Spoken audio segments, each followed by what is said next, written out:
Hey guys, welcome back to the channel. Today we're going to be looking at a video by ScouterVee. Has Capcom failed Dead Rising?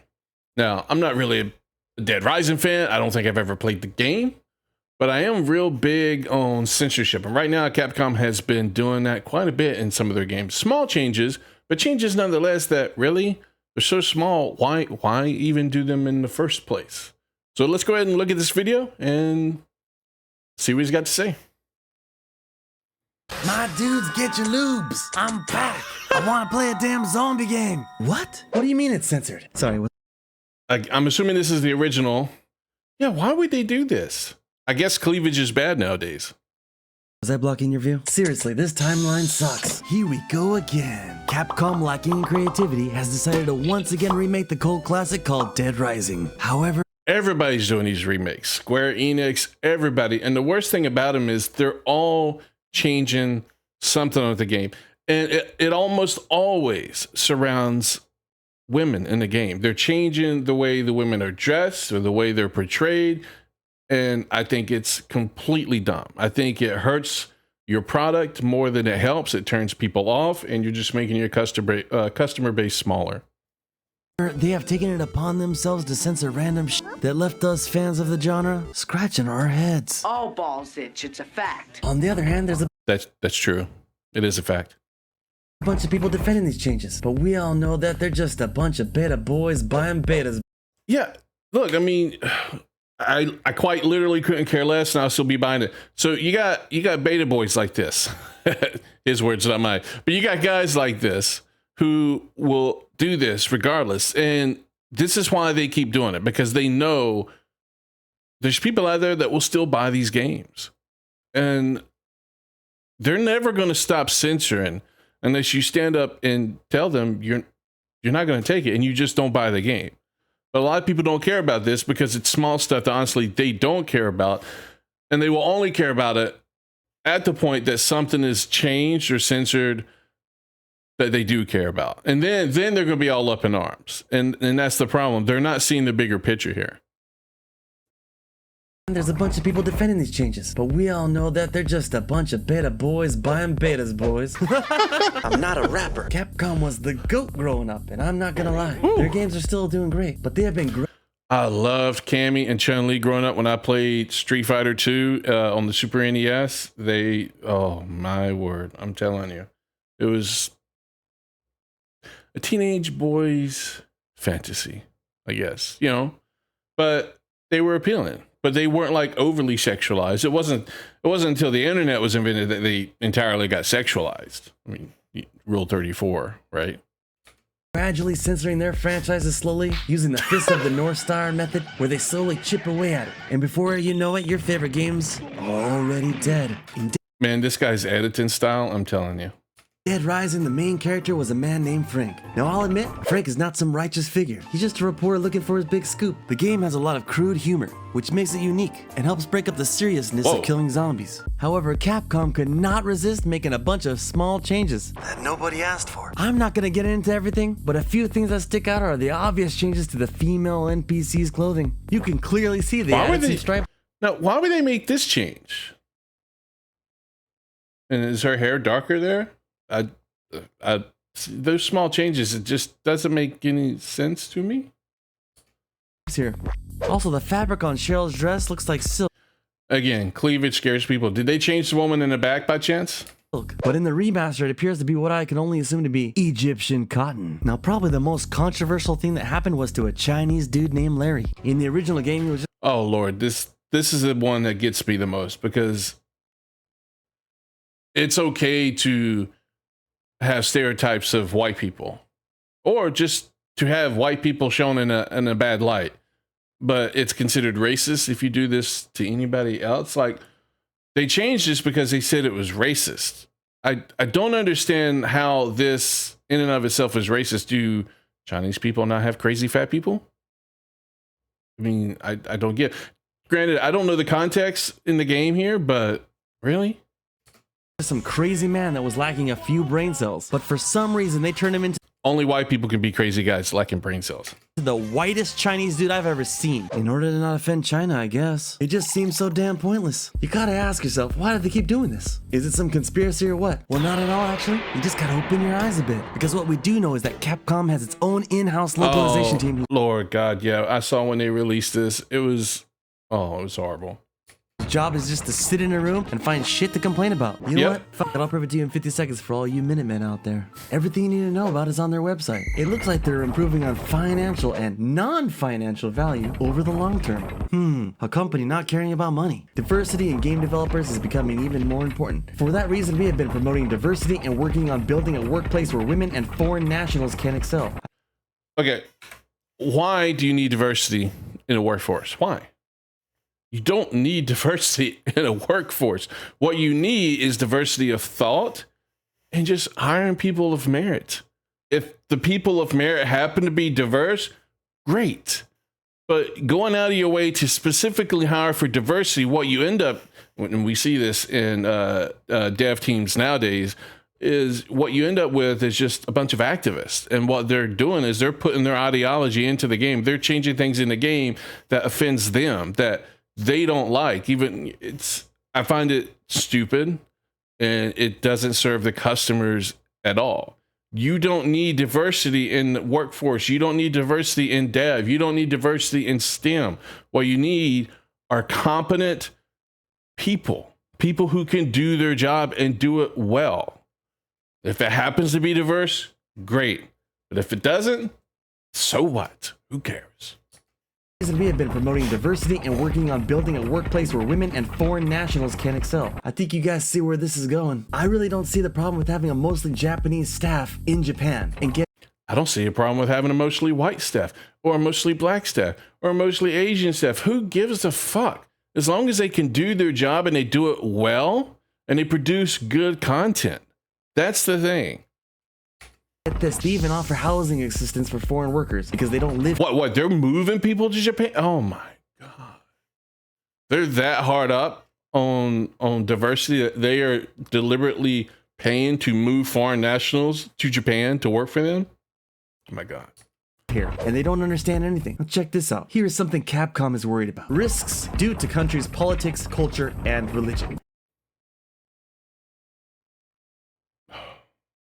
And here's what they're doing about it. Develop sales approaches that meet local needs and localization by an in-house team of experts. So there you have it. Capcom flies these inept...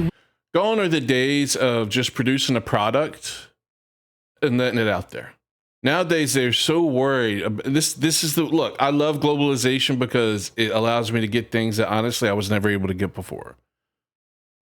But I also hate it because now we're so offended about offending every single individual. Look, the greatness of Japan and their culture was great for a reason. I don't want a watered down milk toast version of it. I want it in all of its glory, in all of its offensiveness, in all of its racism and taboo. I want everything right in the face. Just give it to me right in the face. That's what I want. Weirdos to Japan, provides them housing, and since they don't know a damn thing about Japanese culture and are too socially awkward to integrate into Japan, they get shoved into this localization team just so they can shit on our games. Ooh, I'm about to make a name for myself, yeah. Look, I'm sorry to call these people out, but if the game is lame, who's to blame? I said I'm not a rapper. I'm so sick of this shit. I still remember when they had I'm telling you, I love his editing style. patch of Street Fighter just to smooth out Cammy's nips. But the only thing that should matter is if they make a good game. Hell, let's see what they're working on. Here's a statement by Kinoshita Yoko. She joined in 1997. Let's see what she has to say. Capcom de wa seibetsu. I'm just fucking with you. There's an English version right here. During a discussion about how to Does he speak Japanese? Because that sounded legit, I'm not gonna lie. create monsters that make people feel afraid, I said, main monsters meaning bosses in Monster Hunter, are always viscerally scary and in your face. But what about creating a monster that invokes a slow building emotional fear in the user? A male coworker told me, a man would never have saw it like that. You can't make this shit up, people. Just let the devs. What? A man would never have saw. Are you fucking kidding me? Are you kidding me? Some of the greatest movies, TV shows, video games that we've ever had were created and written by men. Look, I'm not saying women can't do it, but to sit here and say a man would never have thought of that, fuck off. Come on now. That's what she said was not that unusual. It's not some big light bulb shining idea. I mean, you know. And artists do their job. What gets me most is the removal of the erotica system. While taking pictures, you get bonus points for taking lewd photos of some of the Type B NPCs. It's a damn shame. And they're not even that lewd. They're not even that lewd. She looks just like any normal office worker. Well, maybe not anymore. I don't think women dress like that anymore in the office. In fact, they probably dress worse. But at least from my experience. How soft Capcom has gotten. Is it an important feature? God. No, but it's just another thing removed that made this game so unique. That chick was twirling around. Yet, there's a huge push right now to desexualize women in gaming, and this game is riddled with it. Did you know in the original game only female zombies could bite the player's Jack Johnson? Yeah, it's a stupid joke, and personally, I'm all for it. I think it's hilarious. Well, they made it so that male zombies can get a dip of that whip now as well. So because zombies have got to be gay. Tell me why they don't give you erotica points for taking pictures of dudes. Kinda makes you think, right? They also went as far as renaming the achievement Frank the Pimp, where you save 8 female characters. It's now called the Grateful Eight. How is... Oh my god. This is the thing with the industry nowadays. They can't help themselves. Having a woman sexualized is bad. Having a dude sexualized is good. We've lost the greatness in games. We have. For the most part. Right now, the only great games I still see coming out are from non-Western developers. They don't have to be sexualized to be great, but if they are, own it. Just put it out there and own it. Don't water it down. Is it in 2024 in a game rated M for mature? Heaven forbid you have sexualized jokes or achievements in a game rated M for mature. At adults, where a clown can get disemboweled by 2 chainsaws, you can't even say the damn word pimp. People will buy anything. People are still playing Skyrim. It's still one of the best-selling games. Wait, unfortunately, that is so true. People are so dumb. They will buy anything. It's all coming together now. You can't sexualize women. You can't defend minorities. It's probably just a coincidence. It's not just Capcom's fault here, dudes. There's some serious agenda-pushing game journalists out there. Let's see what they have to say. I'm sure they represent us gamers. Why is Capcom being weird about Dead Rising's removal of erotica points by Tessa Carr? Before that, let's see what kind of gamer she is. Oh, okay. Sorry, I mean what kind of gamer they are. In my opinion, if you're a white person traveling Southeast Asia, you should always let shopkeepers rip you off. What the fuck? Rip my stocking. It's crazy to me that this person still has a job. It's pretty obvious that Capcom is just trying not to alienate its anti-woke audience while still removing offensive content. Hey Tessa-chan, you don't get to dictate what's offensive. Hell, I find it offensive that you even work there. We also know that Cheryl have less revealing outfit, which made the usual suspects predictably cry censorship. Usual suspects? Oh my god. Sorry about that. When are these people gonna learn that they're the weirdos? Anyways, this article is... What the fuck? I wondered what was going on. Made just to try to bully Capcom into making more changes that fit their weird agenda. Man, I'm so sick of these people keeping our community at war with each other, using propaganda and bully techniques to divide us. Now I know we gamers... And these game journalists, and what's weird is they act like they're this very important people in the industry that have these very valuable opinions that people should listen to. Yet every single game journalist, when it comes to a certain opinion, they all have the same opinion. They're worthless. They're not in it to help make games better for gamers. They're in it for themselves. And they're the ones that, honestly, these game devs listen to, which is unfortunate because, as I said, these game journalists, they don't care about the games. They don't care about the gamers. They just want money for themselves. They want access so they can keep getting, they can feel privileged and high and mighty. And, I mean, it's... Anyway. Lacks self-control, so it looks like you got 2 options here, dudes. Either not buy this shit, or treat it like a fatty. Get it used and don't tell your friends about it. Why don't you love me, V?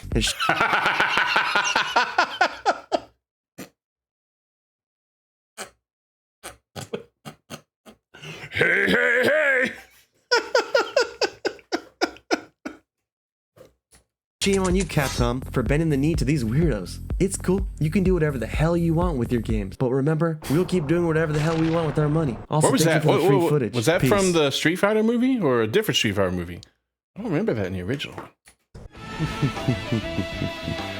Right. That's it. No. 何のためにかね。この世で最強なのは誰かを知るためになのか。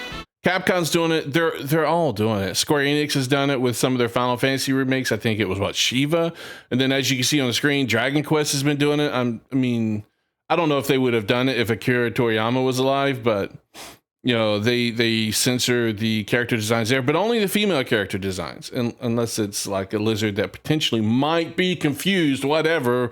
However, by Western audiences as being black, then they change it too, because you know, heaven forbid. You know. Anyway, censorship is bad, guys, and this guy was able to address it in his video for Capcom while also making it very funny. I love the way he edits his videos. This is ScouterVee, guys. I'll leave the video link down in the description. Let me know what you think. Do you guys like the censorship that's going on in these remakes? Do you have no problem with it? If you do or you don't, let me know down in the comments below. Don't forget to like the video, subscribe to the channel for more content, and I will talk to you guys next time.